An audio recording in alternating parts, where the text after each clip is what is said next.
It is on. Joe Biden agrees to debate Donald Trump. They've even scheduled the debate for CNN. We'll give you those details. They just broke about 30 minutes ago.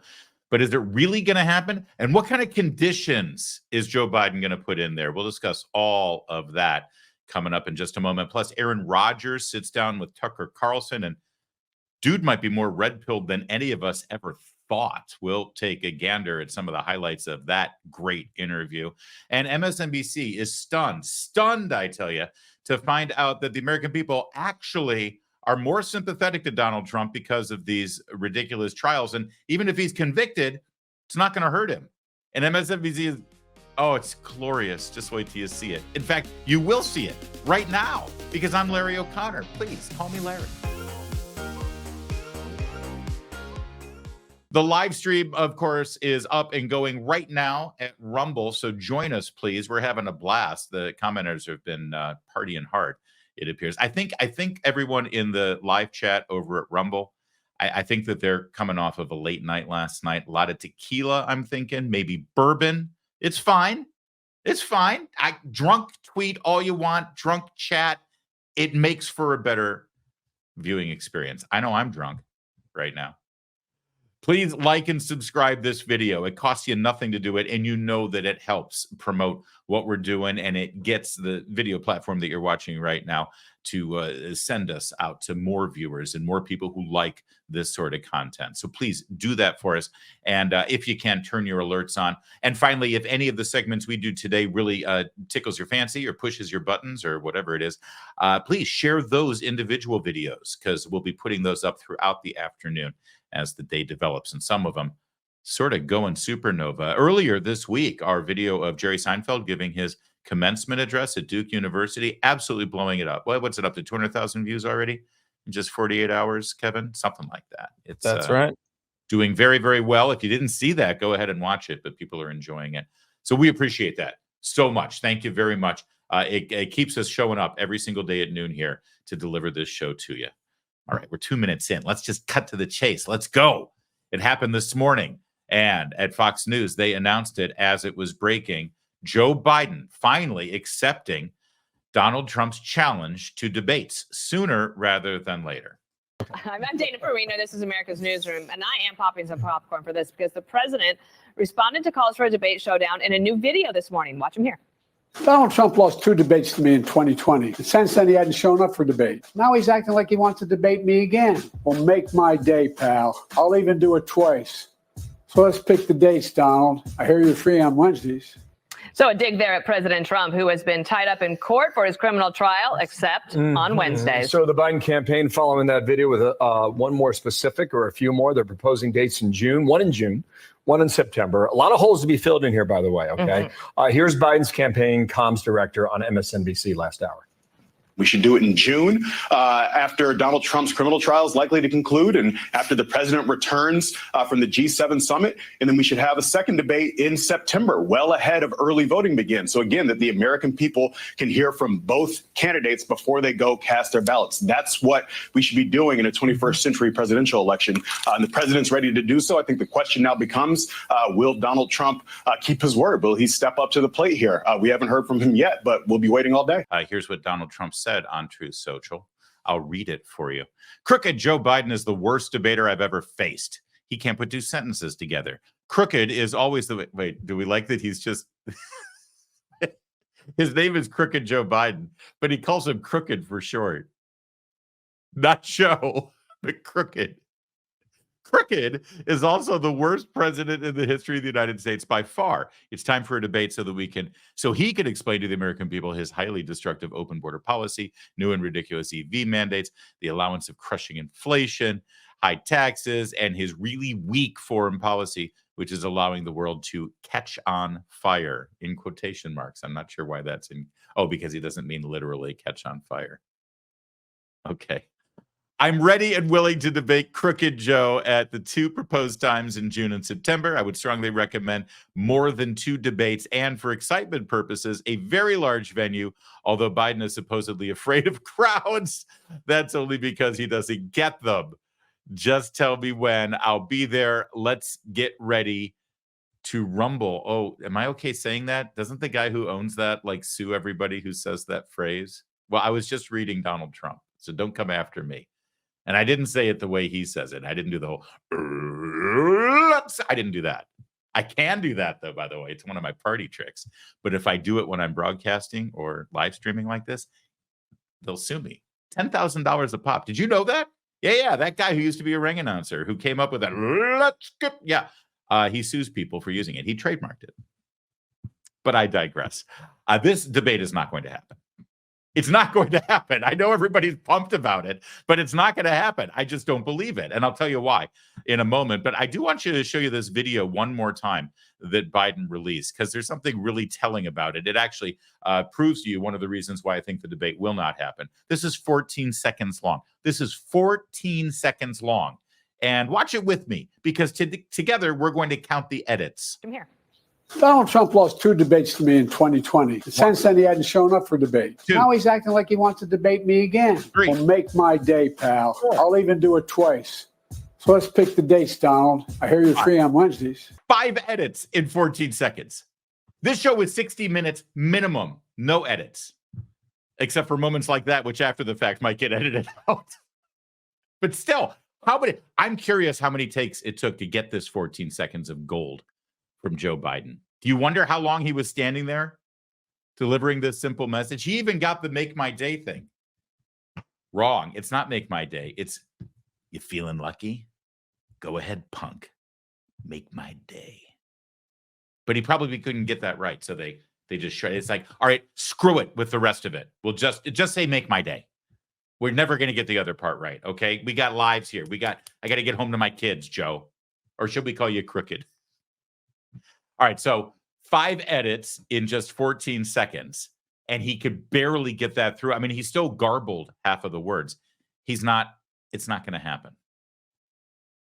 Everyone's excited. Sean Hannity is excited. Here was his initial reaction. This made my day. This made my morning. This is great news if you're Donald J. Trump today for a lot of reasons. And if I was President Trump, I'd say, why not make it June, July, August, September. Yeah. Let's have 4, Joe. Really make my day. You want to have a debate? Let's have debates. And I think this is phenomenal news for a couple of reasons. One, I think that Donald Trump will wipe the floor with him. And I don't care if we get the State of the Union jacked up Joe with caffeine, Red Bull, or whatever. Or we get regular Joe that could barely walk off the stage last night. It's a great opportunity. It's a great opportunity for President Trump. I get it. It's a great opportunity, except that it's not going to happen. And I'll tell you why it's not going to happen. I know I'm making you wait for this, but it's pretty logical if you think about it. What's really at play here? Because hidden in all of this is, I'm going to give you a hint. I'm going to give you a hint as to why this isn't going to happen. Because the really big news about the debates is not that Joe Biden put out this heavily edited 14-second video seemingly accepting the challenge of debates. No. The really big news is that they are bypassing the Presidential Debate Commission, the so-called nonpartisan, which was very corrupt and very partisan, debate commission to set these debates up themselves, just the 2 campaigns. There's no third party involved in negotiating the details of the debate. It's just the 2 campaigns. See, that's the big story that they're not telling you, or is getting buried because everyone's excited. Well, that's an indication that this debate is not going to happen. I'll get more details for you in a minute, give you my opinion, but I like to give you facts and information first before giving you an opinion. I know that's not what you see on cable news, but we do it different here. Caroline Levitt, Trump 2024 National Press Secretary here in studio. Good morning to you. Initial reaction on this is what, Caroline? We are pleasantly surprised that Joe Biden has finally accepted and acknowledged President Trump's challenge to debate him. We have long been saying President Trump is ready to do this anytime, anywhere, any place. President Trump has already responded to the news this morning of Joe Biden's acknowledgement of this challenge, saying he Sounds great on the June date, sounds great on the September date. However, it is interesting that Joe Biden's handlers said they don't want a large audience. They understand that Joe Biden cannot speak to a large crowd. That's why all of his campaign events are very controlled. They're also obviously very fearful of the angry American protesters that follow Joe Biden everywhere he goes. But nevertheless, President Trump will be up there on that stage. He is ready. And the American people deserve this. They deserve to hear directly from both candidates. This election is the gravest contrast we've ever had in American history. A former president, a current president, President Trump with a record of success, Joe Biden with a record of weakness and failures. After they put out that video, which had 5 cuts, I would mention, in a 14-second video, Joe Biden said on Twitter, or X, excuse me, when I get up on stage, it'll be me and this grassroots team versus Donald Trump and his MAGA minions. It will be democracy versus authoritarianism, revenge and retribution versus a vision for our future. I mean, I think we see where Mr. Unity is planning to go. Yeah, the president who campaigned on unifying the country has done more to divide the country and ridicule half of the country, millions and millions of people who believe in President Trump and his message to make this country great again. And that's exactly why this debate is necessary. President Trump has said the greatest unifier in this country is going to be success. It's going to be the security of our southern border, which only President Trump can deliver. It's going to be a rebuilding of our American economy. We had the inflation numbers, also breaking news out this morning. Inflation is over 3% for 37 months in a row because of Joe Biden's failed economic policies. All Americans were better off under President Trump's administration. That's why he's leading in the polls, and you'll hear him talk about that. They're going to make the argument that inflation's slowing. This is proof of it. We'll see whether or not that argument holds. But you're right, Dana. There are 5 edits in that short video clip that we played. The polling numbers from the New York Times this week were dreadful. And you have to, correct. You have to think that the White House wants to go on offense. And I think that's what his campaign is trying to do, to start a conversation here. Have you talked to Trump this morning? We have, yes. Okay. Is he going to make any demands here? Or is he going to allow the White House to drive everything that is done with these debates? Well, look, our teams will obviously negotiate the terms, the networks. Joe Biden's campaign team coincidentally said that this network, they don't want to have to host one of the debates. They said they'd use previous networks from 2016 and the 2020 cycles, which include ABC, CBS, Telemundo, and CNN. Look, President Trump has said, again, he'll do it anytime, anywhere, any place, and we'll let our teams negotiate. I think I'm okay. Yeah. Okay. So you're starting to get a little picture of what's at play here. By the way, Bill Hemmer, with all due respect, he's a nice guy. It's not the White House driving this. It's the Biden campaign. I know it's a fine distinction, but it is an important distinction. Stop saying the White House. It's the Biden campaign. But are you starting to pick up on what I'm throwing down here with regard to how this whole thing is not going to happen and it's going to fall apart? Yeah, you see, the Biden people are already putting a bunch of demands out there. And listen, I don't like the Presidential Commission on Debates. It was corrupt, as I said. It was partisan. It stacked the deck for Joe and against Donald Trump last time around. But at least there was a third party working in the negotiations. Now there is none. It's one campaign against the other campaign. And already we're getting some hints at Joe Biden's demands. They want, first of all, they don't want it on Fox News. Why? It's the most watched network. Why wouldn't they want it on Fox News? Well, you know why. So think about that for a minute. They're okay with it on CNN that nobody watches, but they don't want it on Fox News. Does that make any logical sense? They don't want a live audience, or certainly not a live audience of any size. Why not? What's wrong with that? And by the way, having a live audience, I would think, would factor into Donald Trump's favor, wouldn't it? So already they're putting that demand in there. We're also hearing that there will be no RFK Jr. They just want Trump versus Biden.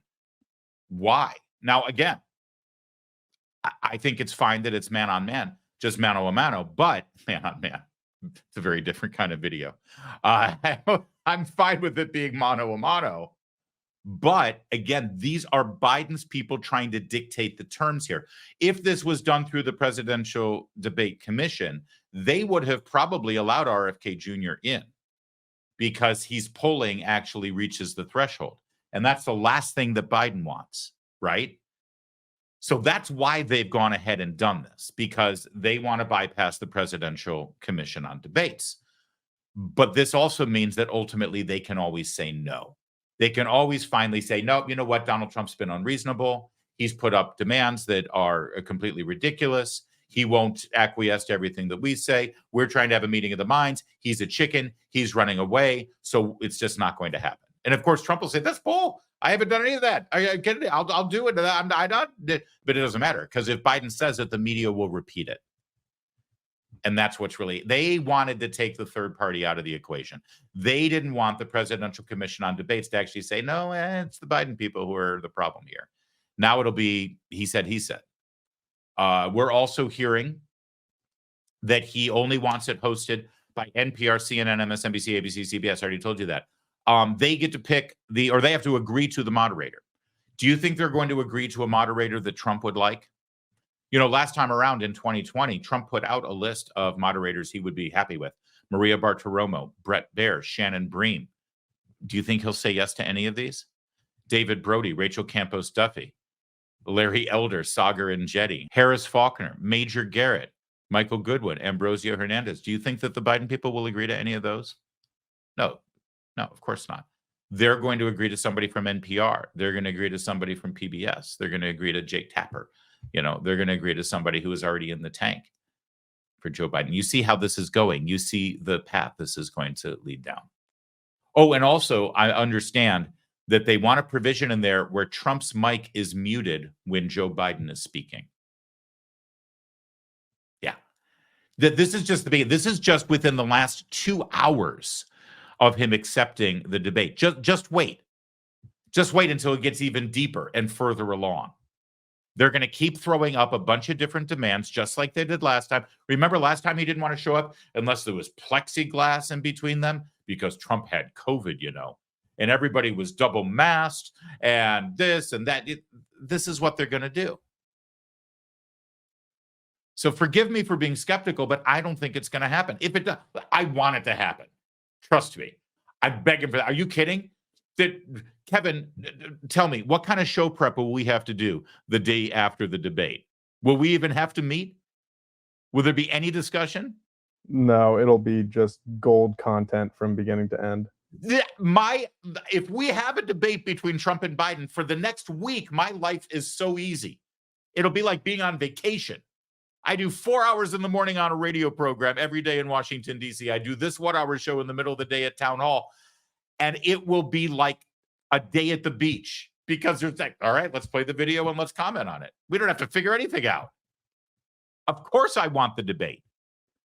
It's not going to happen. Joe Biden cannot debate a plate of chicken. There is no way his handlers, there is no way Barack Obama will let him ruin everything by going up on a debate stage. But we'll see. According to CNN PR, they've already secured it. They just tweeted this out an hour ago. Just announced CNN will host a 2024 presidential debate between President Joe Biden and former President Donald Trump in Atlanta, Georgia. The debate airing live on June 27th at 9 p.m. So there you go. I still don't think it's going to happen. And does that mean, by the way, that, of course, actually, I'll answer my own question. That means it'll be CNN hosts who will be moderating it. It means Jake Tapper. It means Anderson Cooper. It means Dana Bash. It means Wolf Blitzer. This is the house that brought you Jim Acosta, and they're supposed to be the fair, square debate moderators. They'll start negotiating who the moderators are. Trump people will say, well, I want Clay Travis or Buck Sexton to be up there. I want Larry O'Connor to be up there. Just one voice. You can have your 3 CNN people. Let me have one voice of somebody who isn't in the tank for Joe. The Biden people say no, and the whole thing's going to fall apart. And then they're going to say, well, he made an outrageous demand, and then the media will run with it. I could be wrong. But listen, our friend Julie Kelly, who has been reporting on the Trump trials and on January 6th better than anybody out there, she makes a pretty important observation. If this does happen, it will take place the day after 3 days of court hearings in Florida, where Trump's lawyers will be presenting evidence showing that Biden's White House colluded with the archives, colluded with DOJ to manufacture the entire Mar-a-Lago classified documents case. They're going to be presenting that argument in court the week that the debate is scheduled right now. So there's another reason why it won't happen. But I hope it does. I hope it. But by the way, one other interesting tell here that I don't think anyone else has noticed, but this is why you watch this show, because I notice these things. Remember this moment of where Joe Biden's little spokesperson there, this guy was talking on MSNBC. Watch. In June, after Donald Trump's criminal trial is likely to conclude. And did you catch that? We're going to do this in June after Donald Trump's criminal trial is likely to conclude. Guys, isn't he going to be in jail? What? Why would you do this after the trial is over? Because he'll be a convicted felon. And he should be remanded to custody, right? Are they admitting that they know that this trial is bull? Are they admitting that they know he's not going to get convicted? Are they admitting that they can see that it's probably going to be a hung jury? Why, if you're debating somebody, and by the way, that's the other thing that they might do. In fact, this is another little card they're keeping up their sleeves. Well, he's now a convicted felon. See, this is what they'll do. This is what they'll do. If he does get convicted by this in the tank New York jury trial, then they'll say, listen, we agreed to the debate, but the man is now a convicted felon. And that is beneath the dignity of the office of the presidency. It's beneath the dignity of Joe Biden. He doesn't mix around with felons.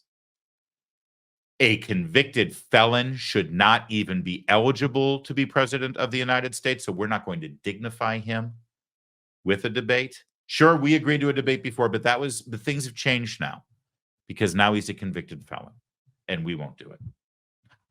I know it's outrageous, but of course they'll get away with it.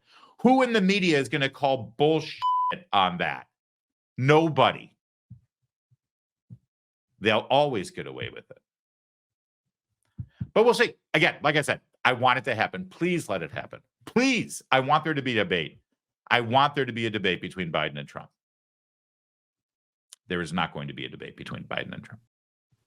There's just not. Can your savings weather an economic storm? Think about what you've got saved right now, where you've invested your money, or whether it's just sitting in an account right now. Think about that. Inflation can render cash absolutely useless. We see that happening on a daily basis. Real estate can crash. Just look at 2008. That wasn't that long ago. Economies built on a mountain of debt can fall like a house of cards. We've seen it every single time. There are very few physical assets you can invest in that can stand the test of time.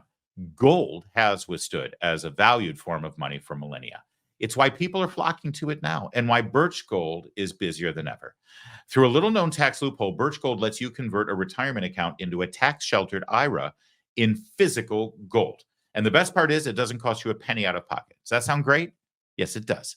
Then get more information right now. Just text my name, Larry, Larry, to 989898 and claim your free info kit on gold. This is free and it gives you all the information you need.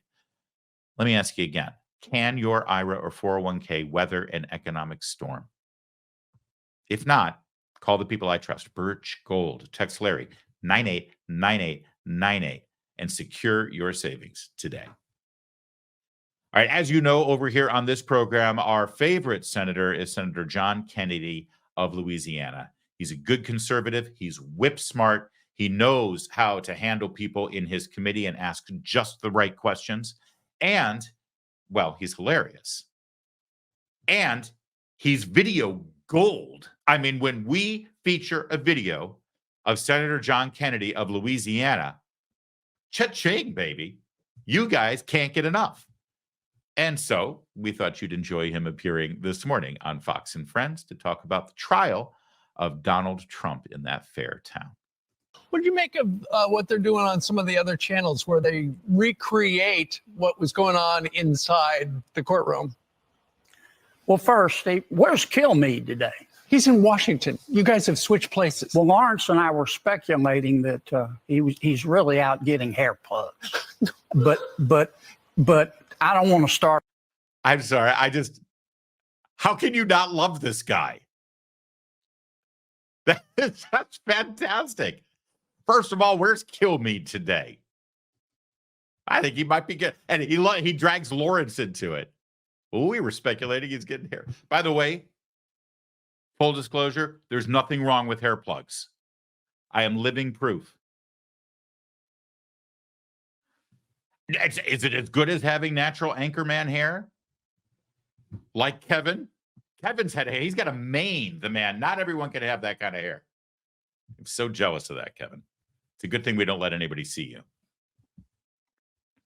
So, but still, if you got thinning hair, if you're balding, receding hairline, and you don't like it anymore, here's the deal. Not everybody can carry off the bald head look, okay? Not everybody looks like Dwayne Johnson or Bruce Willis, okay? I know your wife is telling you, oh, it's okay, honey. I don't care. I love you anyway. She's lying. She doesn't want you to be bald. If you want to see how bad I was before I got the plugs, how did I get off on this tangent? If you want to see how bad I was before I got the plugs, I kid you not, go to growyourhairback.com. They're not even paying for this. Growyourhairback.com. You'll see my before and after. Okay, back to Senator Kennedy giving Kilmeade a hard time. This is why you should always show up to work. This is what'll happen. Where the hell is Kilmeade? We thought he was getting hair plugs. He's really out getting hair plugs. but I don't want to start a rumor. Joe Biden is the only person that I know actually had hair plugs. Let me answer your question. Here's my impression. I don't know Mr. Cohen. Yeah. I've followed him. I suspect he doesn't get invited to too many parties. He reminds me a lot of Michael Avenatti, sort of a grifter type. I'm not saying Mr. Cohen has never done the right thing, but if he did, it was because he was probably constantly supervised and cornered like a rat. Mm-hmm. New York Times poll we talked a little bit about yesterday showed that in 5 of the 6 battleground states, Donald Trump is actually leading today. If the election were held today, Donald Trump would be president. Well, that's what this trial is all about. Well, here's the question. Do you think Donald Trump will be able to get a fair and impartial trial? And a plurality, 49%, said no. Well, this trial, I think, says more about our politics than it does about our alleged crime. Mr. Bragg, I don't know him either. My observation is that if you want to hide something from him, you put it in a law book. He is he's bringing a felony criminal trial, but he hasn't proved a felony. Here's why. I'm gonna let you continue. That's a good moment to pause it real fast for 2 reasons. First of all, I'm told now this was actually yesterday's Fox and Friends, so I apologize for that. But secondly, did you miss that line? Because that is a brilliant line. I don't know a lot about this Mr. Bragg, but if you want to hide something from him, put it in a law book. Who writes this stuff for him? I'm jealous. If he came up with that himself, I just bow. I bow to him in awe. All right, so here we go. By the way, how great is that shot right there? I think most fair-minded Americans look at President Biden and they say, well, he's old. His vice president's weak. His policies suck. His family has corruption problems.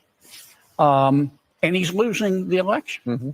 So he has decided to throw deep, as the vice president might say, kick down the effing door and prosecute his opponent. Now, you told me during the commercial timeout, you think Kamala Harris using the F-bomb yesterday, that was a calculation. It was focus tested, and they decided this is how she's going to break out. Well, at this point in the election, having been through a few myself, everything that the president and vice president do is to try to appeal to their base because that's their soft underbelly. But here's the thing. Most Americans look at this and go, no other human being on the face of God's green earth would be charged with this other than Donald Trump. So why is he being charged? Mm-hmm. Political reasons. And this is not supposed to happen in America. It establishes a horrible precedent This is the sort of thing, I've said this before, that happens in countries whose Powerball jackpot is 287 chickens and a goat. We don't do that in America. And this has established a horrible precedent.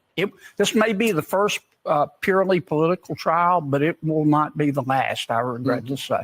You know, you remember the summer of 2020, there was a lot of unrest in the United States. A lot of localities decided to adopt soft on crime policies. And this guy right here, Senator Kennedy, has actually written a great op-ed on foxnews.com. You can check it out, Fox News Digital. Thank you. Where you talk a little bit about how it's gotten so bad in a number of places, including the state of Oregon.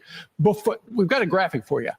Before they went soft on crime, there were 610 overdoses when it comes to hard drugs. And then in 2022, look at that, 127% increase because they were trying to make it easier and decriminalize hard drugs. Now they realize that was stupid, and they're trying to put the genie back in the bottle.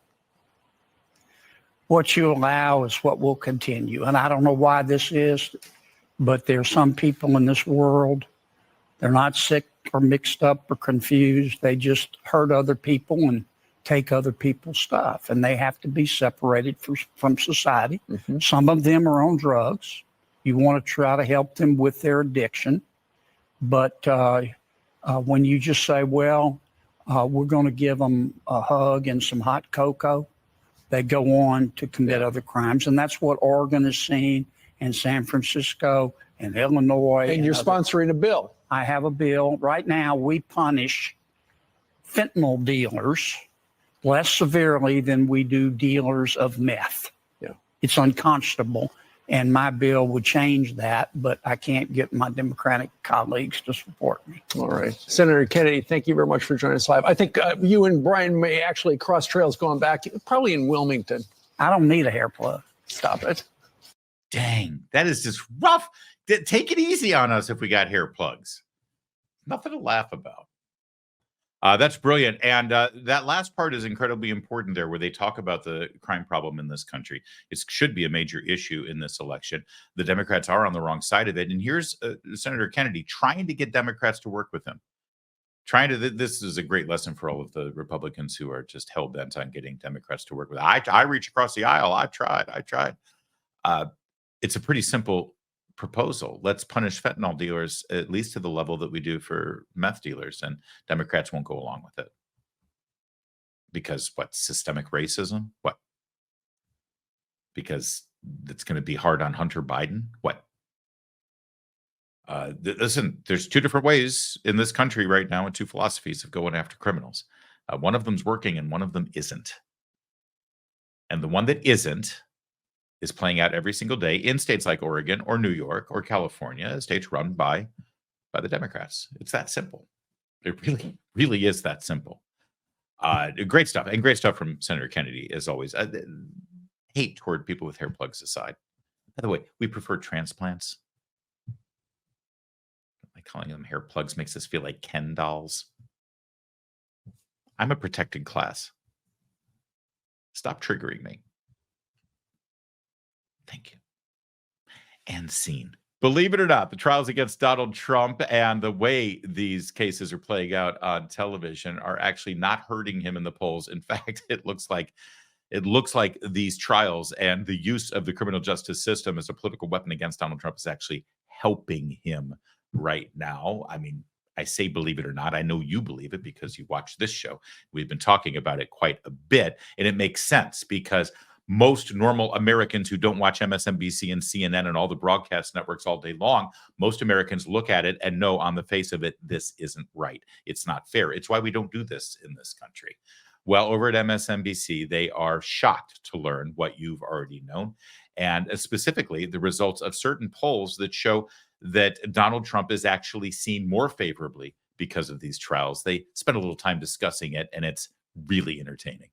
We're learning more about how a verdict might impact voters in Georgia. Joining us now from Gwinnett County, Georgia, just northeast of Atlanta, NBC News correspondent Blaine Alexander. Blaine, good morning. What did you hear?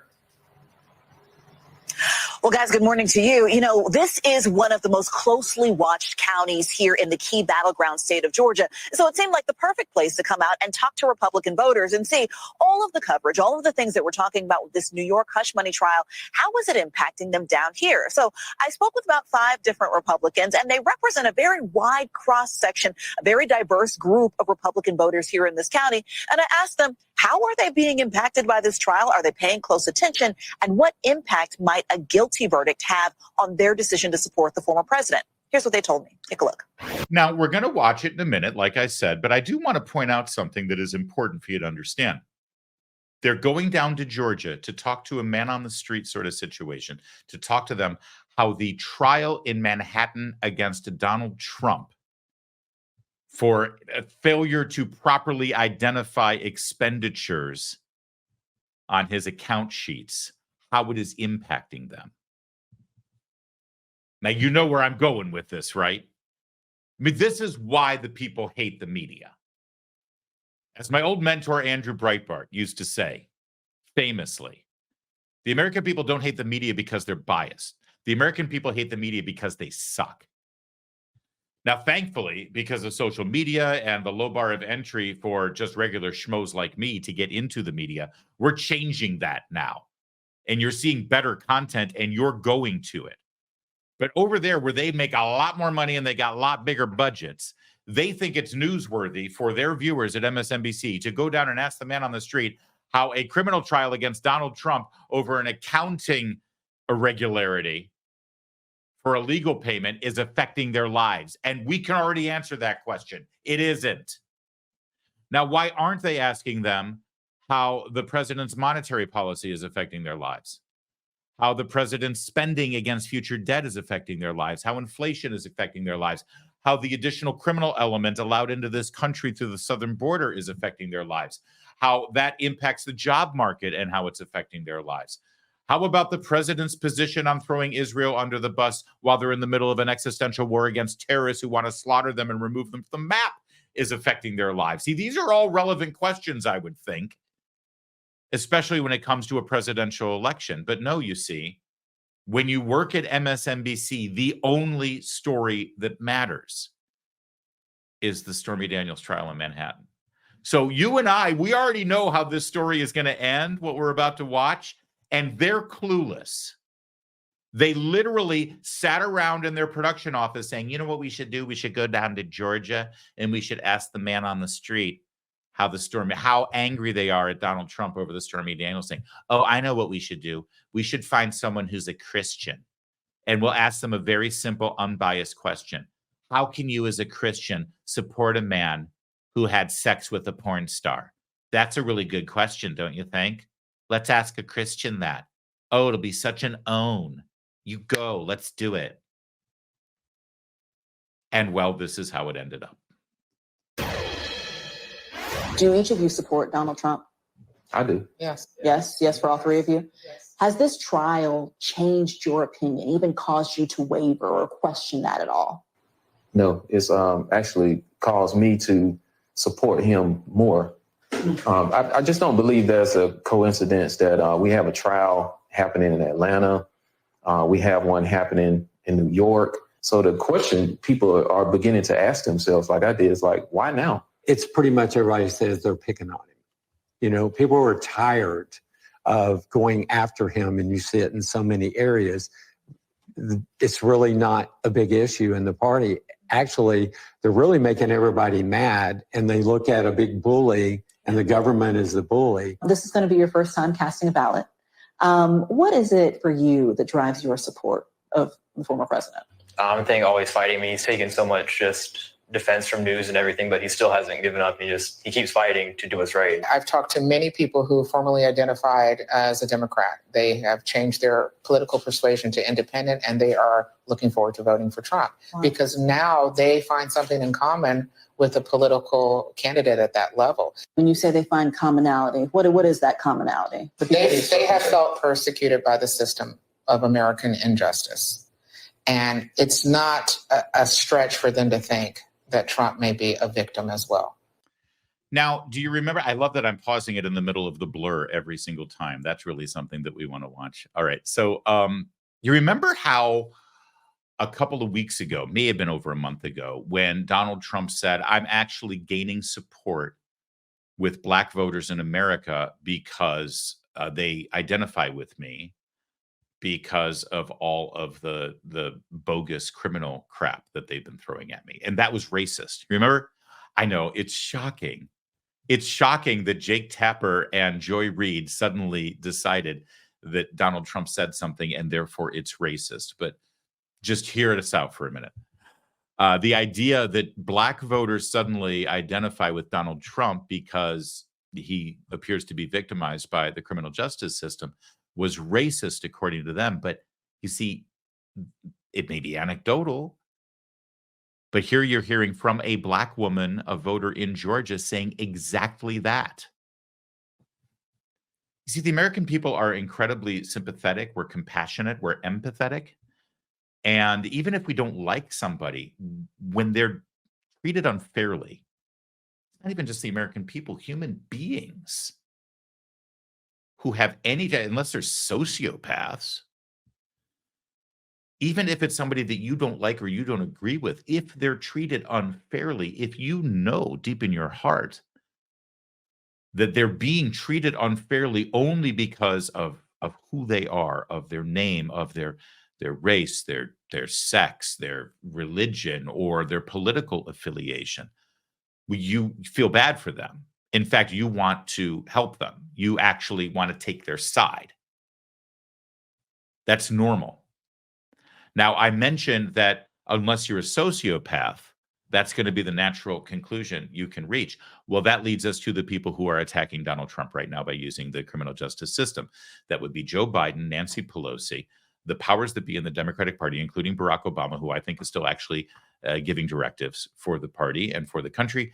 And they have engineered this through the Justice Department under Merrick Garland and these prosecutors, these Soros-funded prosecutors like Alvin Bragg and Fani Willis, and of course Jack Smith, who is also, by the way, a sociopath. They're all sociopaths. They don't get it. They didn't think this would happen. They actually thought this was going to hurt Trump, that this was going to render him completely unelectable, because they are, in fact, sociopaths. But now the chickens are coming home to roost. Now, I used to think that maybe if he gets convicted, that might make a difference.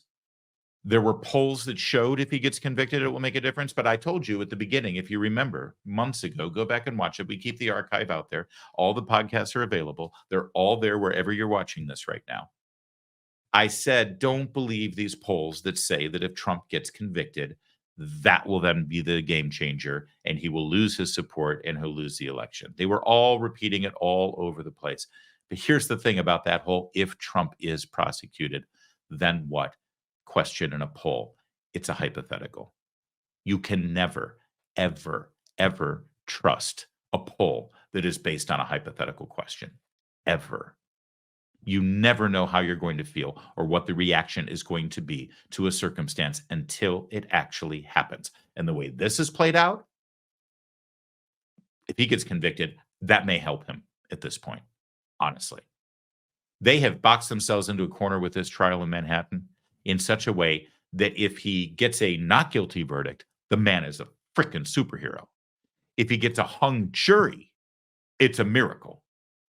And if he gets convicted, he is actually a sympathetic figure. You have actually made the richest man in the world, who was once president of the United States and has hugely negative approval ratings because he's a controversial figure, I think, to say the least. You have actually made him a sympathetic figure. You sociopaths are miracle workers, even if you didn't plan it. All right, so let's let MSNBC now wrap up this segment with their analysis of what the real people think down in Georgia. People see that there's some kind of commonality between himself and maybe all the Black men that have been incarcerated and the families that have been impacted by Black male incarceration here. So you heard a lot there. That was the sum total of about 3 hours worth of conversation distilled down into those sound bites you heard. But let me just tell you a little bit about those voters. One of the people that you heard from was the chairman of the county GOP, the Republican Party here. We talked to a longtime volunteer, somebody who's out knocking on doors, talking to voters every single day. And then also in that group is somebody who is going to cast their ballot for the very first time this fall as a current 17-year-old. And so really what I heard among all of them, though, is that the trial only furthers their support of the former president in many cases, and that a guilty verdict would not impact their support. Now, let me tell you guys a little bit about Gwinnett County. This is why we're here. This is one of our 7 deciders counties, one of the ones that are going to be so crucial to deciding the election this November. It's a metro Atlanta suburb, as we know, is just outside of the city of Atlanta. This is the most diverse county in the state of Georgia. And according to the county GOP chairman, this county actually has the state's largest Republican voting bloc. And so that's why there's so much focus from the National Republican Party. That's why there's so much focus from locals here as well. But it's also important to point out, guys, that after 2012, this county flipped blue. It went blue in 2016 and the 2020 presidential races. And so, of course, it's being watched closely by Republicans, but also a lot of the Democrats that I'm speaking to as well. They see that this is also the key to winning Georgia in November. All right. Now, of course, that's not scientific. It's a man on the street. They're doing a sampling, but I think it is telling. It's telling that MSNBC did this, and it's telling that MSNBC even broadcast it in the first place, given the reaction that they had. Why are they doing this? They didn't have to air that. It makes Trump look good, right? Well, this is the same as the CNN segment we saw over the weekend where Fareed Zakaria is actually saying, this trial is helping Trump. It's wrong. And oh, by the way, the polls are disastrous for Joe Biden. MSNBC doing a similar segment here with man on the street voters saying, yeah, the trials make me more sympathetic to him. Biden's in trouble.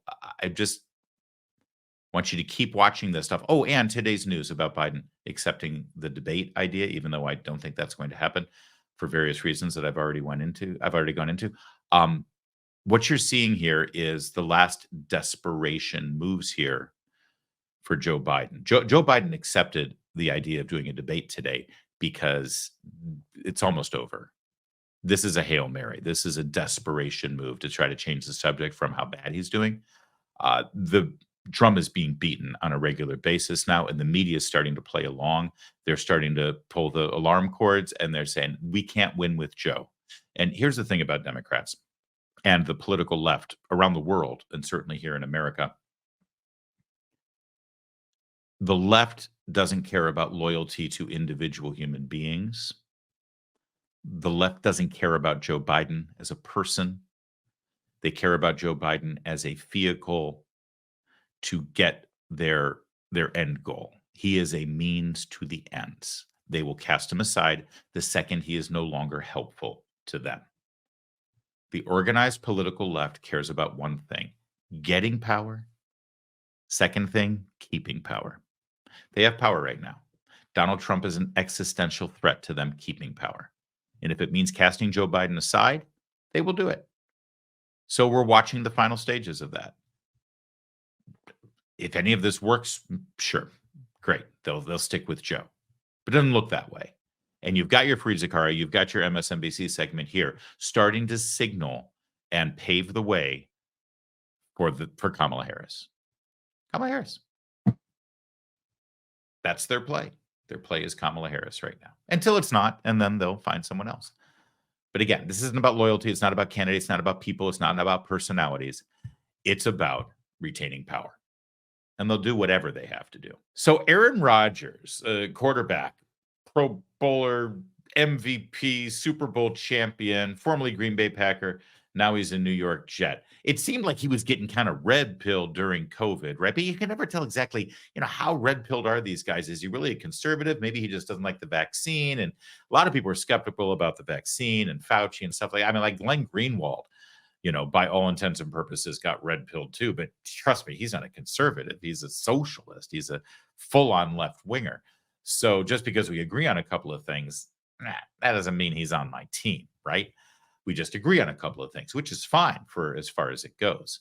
So what about Aaron Rodgers? I mean, is he the real deal? Is he really a conservative? Well, you be the judge. we'll show you a couple of clips here from a recent interview with Tucker Carlson. I mean, just the fact that he sat down for an interview with Tucker Carlson tells you something, but then again, so did Chris Cuomo, so that doesn't tell you everything. But take a look at Aaron Rodgers. I'd love to see Joe Biden give an interview where he can speak on the history of the United States in the same way that Putin talked about the history of his country. I'd love to see Biden do an interview where he shows how to operate a microwave, and I don't think that's going to happen. But the idea that you shouldn't be allowed to do that is so crazy to me. I'm just not going to submit to that. Being canceled by the people who have just bowed down and given interviews from their knees to the Zelenskys of the world. Gargling as they interview, yes. It's wild. As this guy comes over in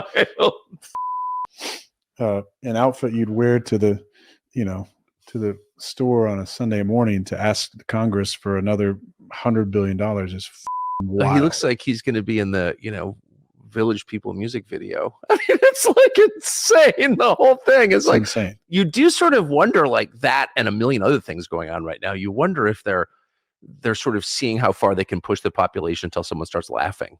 Are you joking? It feels like that sometimes. What if we did this? Is anybody going to give a shit? No? Okay. Well, okay. Now let's try this one here. We're going to put Joe Biden up and do this. Wait, what? This guy who can't even walk over here? His pants every now and then? Then we're going to pick the single dumbest but most self-confident person in the entire nation of 350 million people and make her a White House press secretary. And you have to deal with this every day on your television. Are they going to make me a Jets fan all of a sudden? Don't do this to me. What's going to happen when the season starts and Aaron Rodgers is back in uniform again?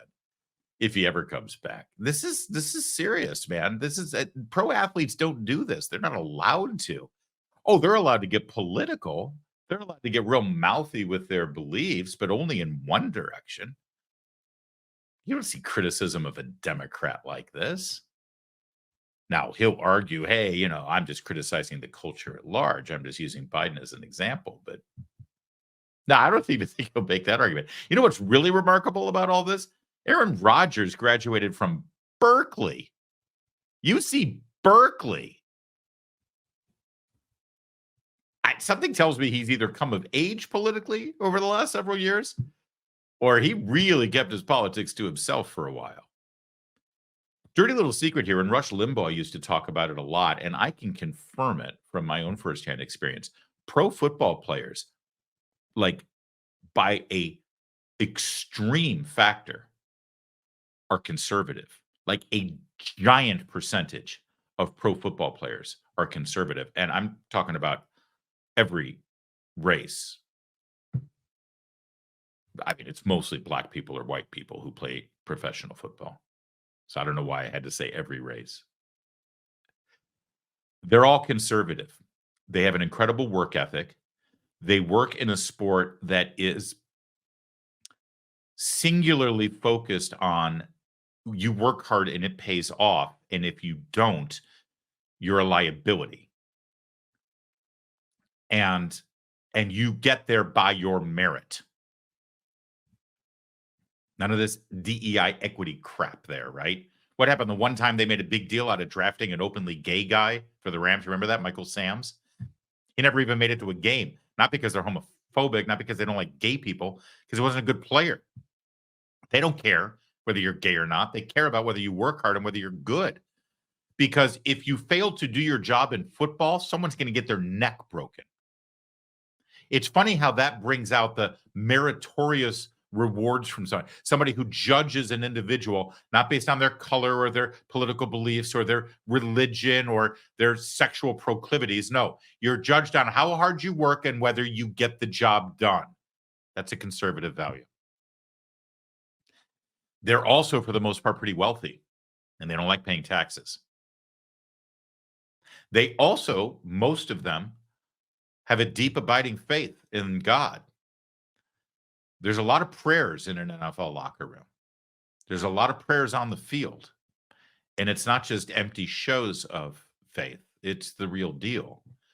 Because they know that they are one tragic accident away from losing everything or dying. And that puts you in touch with your maker in a pretty serious way when that's your reality every single day. All that discipline, all that hard work, all of that focus on merit and achievement and God sounds pretty conservative to me, doesn't it to you? Yeah, I've seen it myself because I've been around a pro football team for the last several years. And you can see it from the players, you can see it from the coaches. It's real. That's the dirty little secret. The NFL actually is very conservative. That's why the Colin Kaepernick thing hurts so much. Because the idiot who is the commissioner of the NFL, he's not a player. He's not from the middle of the country. He's on the Upper West Side of Manhattan. They should move the NFL headquarters to Canton, Ohio, where the Pro Football Hall of Fame is, so that the people who work there are actually from the middle of the country, not the Upper West Side of Manhattan. They'll better reflect the fan base, and they'll definitely better reflect the actual players. But you had a few loudmouth jerks like Colin Kaepernick who started to inject race into a game that everybody loved. And then the idiots up in Manhattan decided that that was the cool thing to do too. And so they embraced it. And the actual players hated it. Most of them. But just like you, at your business, your workplace, your school, just like you in your neighborhood or on your Facebook page or whatever social gatherings you have, sometimes even in your church, just like you, those players in the NFL knew that if they spoke out, that would be very hard for them. It would hurt them. But now maybe Aaron Rodgers is going to change that a little bit. That's why it's so remarkable to me to see him saying the things that he's saying. Do you want more? Let's watch more. Here's more Aaron Rodgers with Tucker Carlson. Would you be shocked to learn that Jeffrey Epstein didn't kill himself? No.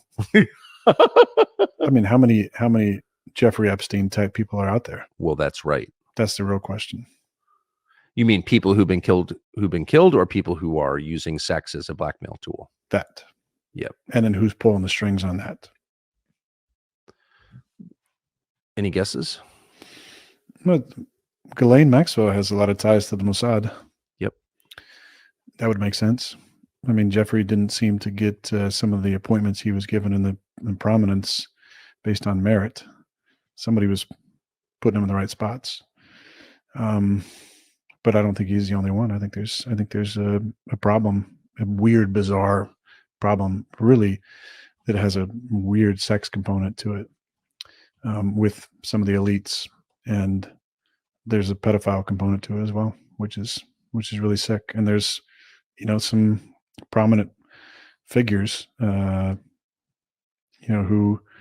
are in the spotlight as of late. I would like that to be exposed. But Jeffrey Epstein had the goods on everybody. So there were a lot of people that didn't want him to be alive. And then the whole, wild story around, multiple people being asleep and, him not being watched at the time is real convenient. And I just don't believe in that many coincidences. No. He was murdered in federal detention in Manhattan.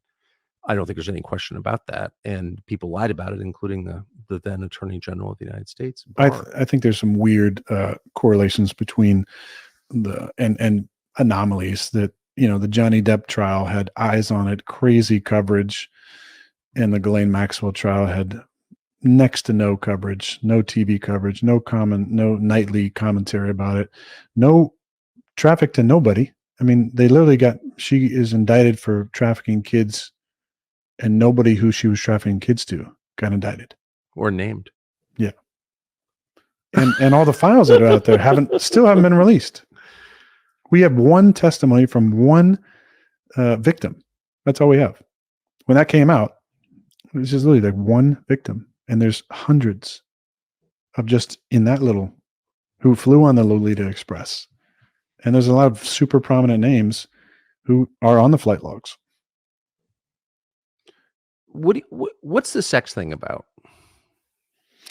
I mean, you've been in famous guy world for a long time, and you're from, like me, you're from California. So obviously you've been around well-known cultural figures, the elites. How long have you thought that sex plays a role?